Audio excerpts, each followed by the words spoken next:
నాకున్న అదృష్టం అనే అనాలి. ఎందుకంటే ఆ నలుగురు సినిమా అప్పుడు ఒక మాట చెప్పాను నేను, నాకన్నా నాకు వచ్చిన అవకాశం గొప్పది.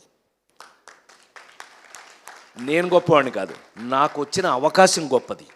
అది భగవంతుడిచ్చేది. మా రచయిత గారు చెప్పారు చక్కగా, ఎలా ఐడియా వచ్చింది, ఇది రాజేంద్ర ప్రసాద్ మీద ఎలా ప్లే చేయాలి అని చెప్పి. అది అదృష్టం కేవలం. మీరు నాకు అవకాశం ఇవ్వటం, మ్యాగీ ఇరగదీసేసి దాన్ని డైరెక్ట్ చేసేయటం అన్నీ ఓకే.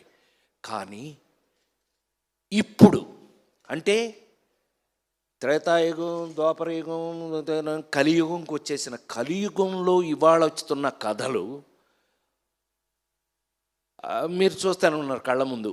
నిన్నగా మొన్న చూసాం, ఆడెవడో చందనం దొంగ వాడు హీరో. సరే, హీరోల్లో మీనింగ్లు మారిపోయినాయి. నాకున్న అదృష్టం ఏంటంటే 48 సంవత్సరాలుగా I'm such a different hero.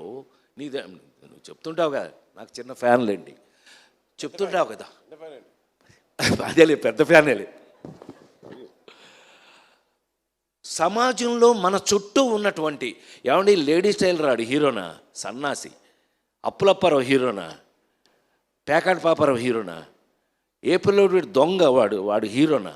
కానీ సమాజంలో మన చుట్టూ, మనతో పాటు, మన పక్కనే ఉన్న క్యారెక్టర్స్ని తీసుకుని హీరోగా నటించి ఇంతకాలం మీ ముందున్న నేను ఈ రోజున హరికథ, నేను ఎప్పుడైనా నమ్మకం ఉంటే మీరు నమ్ముతారు, నాతో చూస్తారు. ఆ నమ్మకం కరెక్ట్గా ఉందంటే మీరు చెప్తారు నాకు. ఇదే ఇన్ని సంవత్సరాలుగా నాకు మీతో ఉన్న ఎక్స్పీరియన్స్. నాకు తెలిసి హరికథ అనే కథ నాకు చెప్పినప్పుడు నేను షాక్ అయ్యా. నా మీద ఎస్, అలాంటిది ఈ జనరేషన్లో, అంటే ఈ జనరేషన్ అని చెప్పగలిగిన ధైర్యం నాకుంది. 5 జనరేషన్లు దాటి వచ్చాను నేను,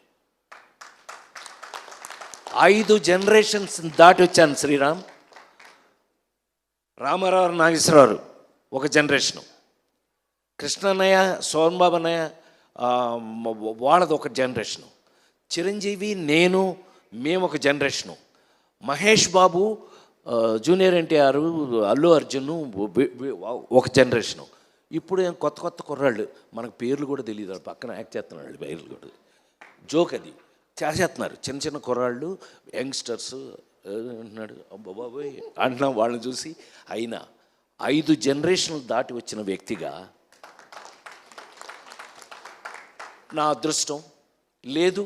యాక్టర్గా నేను పనికొస్తానని నాకు మా వాళ్ళు రాస్తున్న క్యారెక్టరైజేషన్స్ కానీ ఏదైనా కానీ వీళ్ళతో పాటు కలిసి యాక్ట్ చేస్తుంటే ఇంకా ఫ్రెష్గా ఉండటం గొప్ప విషయం. అయితే అతి ఆశ్చర్యమైన విషయం ఏంటంటే హరికథ సినిమాలో ఎప్పుడో ఎన్టీ రామారావు గారు, నాగేశ్వరరావు గారు వాళ్ళు యాక్ట్ చేసిన కథ తీసుకొచ్చి ఇవాళ రాజేంద్ర ప్రసాద్ అనే నాకు తీసుకొచ్చి తగిలించడం, ఇది నాట్ ఏ జోక్.